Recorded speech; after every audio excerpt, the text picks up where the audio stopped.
Hello बच्चों, ये प्रश्न को देखते हैं। तो प्रश्न में क्या दे रखा है, किसी विद्युत धारा को सिल्वर इलेक्ट्रोड का प्रयोग करके सिल्वर नाइट्रेट विलयन में से प्रवाहित किया जाता है। 15.28 ग्राम सिल्वर कैथोड पर जमा हो जाती है। यदि विद्युत की समान मात्रा को कॉपर इलेक्ट्रोड का प्रयोग करके कॉपर सल्फेट विलयन के प्रवाहित किया जाता है तो इलेक्ट्रोड पर जमा हुई कॉपर का भार क्या होगा। यहाँ 4 विकल्प दे रखा है, ए, बी, सी तथा डी। आइए मुख्य अवधारणा की चर्चा करते हैं। मुख्य अवधारणा। तो प्रश्न हमसे क्या पूछा गया है कि कैथोड पर जमा हुई कॉपर का भार क्या होगा। तो इसके लिए हम क्या देखेंगे, यहाँ पे अगर हमें भार निकालना है और हमें क्या दे रखा है, 15.28 ग्राम सिल्वर कैथोड पर जमा हो जाती है। यदि विद्युत की समान मात्रा को कॉपर इलेक्ट्रोड का प्रयोग करके कॉपर सल्फेट विलयन में प्रवाहित किया जाता है तो यानी कि इसके लिए हम क्या देखेंगे, फैराडे का द्वितीय नियम। फैराडे का दूसरा नियम। तो फैराडे के दूसरे नियम में क्या होता है, जब दो या दो से अधिक विद्युत अपघट्य के विलयन में समान मात्रा में विद्युत धारा प्रवाहित की जाती है तो इलेक्ट्रोड पर निक्षेपित होने वाली पदार्थ की मात्रा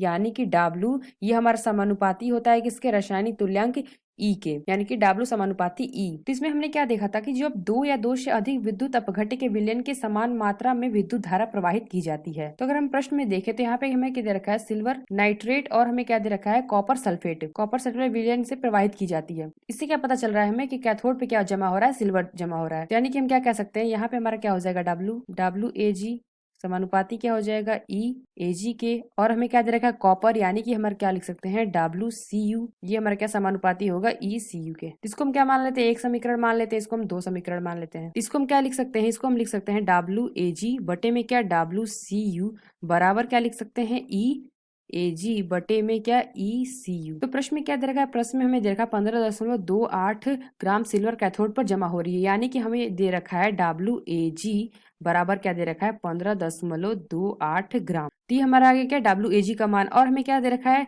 ई ए जी का मान और ई सी यू का मान अगर हम निकाले तो यहाँ से अगर हम देखें तो ई ए जी बराबर हमारा क्या हो जाएगा, ए जी बटे में क्या, एन। तो यहाँ पे अगर हम देखें तो जो हमारी ए जी की अभिक्रिया होती है ये हमारी क्या होती है, ए जी प्लस प्लस एक इलेक्ट्रॉन, ये हमारा बना लेता है ए जी। तो ए जी का परमाणु क्रमांक कितना होता है, 108 होता है। तो यानी कि हमारा ई ए जी बराबर क्या आ जाएगा, 108। और यहाँ पे एक इलेक्ट्रॉन यूज हुआ है यानी कि बटे में एक, तो यानी कि इजी हमारा कितना आ गया, ए जी आ गया हमारा 108।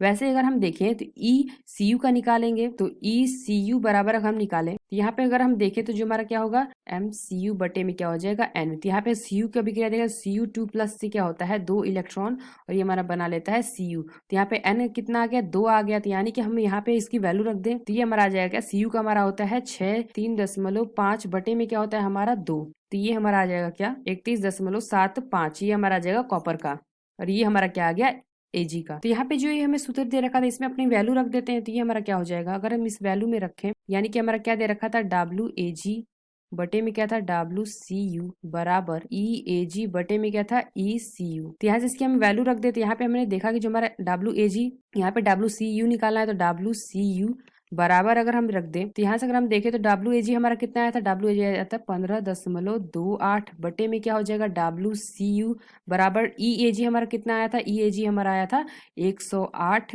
यानी कि ए जी का, और ये हमारा क्या था, ई सी यू का आया था हमारा 31.75। यहाँ से अगर हम डब्ल्यू सी यू निकाले तो ये हमारा आ जाएगा क्या, 15.28 गुणे 31.75 बटे में क्या हो जाएगा, 108। तो यहाँ से इसको हल करेंगे तो डब्ल्यू सी यू बराबर आ जाएगा क्या, 4.49 ग्राम। ती आ गया हमारा क्या, सी यू का, यानी कि डब्ल्यू दशमलव ती आ गया हमारा डब्ल्यू सी यू का मान 4.49 ग्राम। तो आइए अपने विकल्प देखते हैं कौन सा विकल्प सही है। तो प्रश्न में क्या पूछा गया था, कैथोड पर जमा हुई कॉपर का भार क्या होगा। तो ये हमारा आ जाएगा पहला विकल्प, यानी कि 4.49 ग्राम कैथोड पे हमारी कॉपर जमा होगी। तो यह विकल्प हमारा सही होगा, यानी कि ऑप्शन ए। आशा करते हैं आपको समझ में आया होगा। धन्यवाद।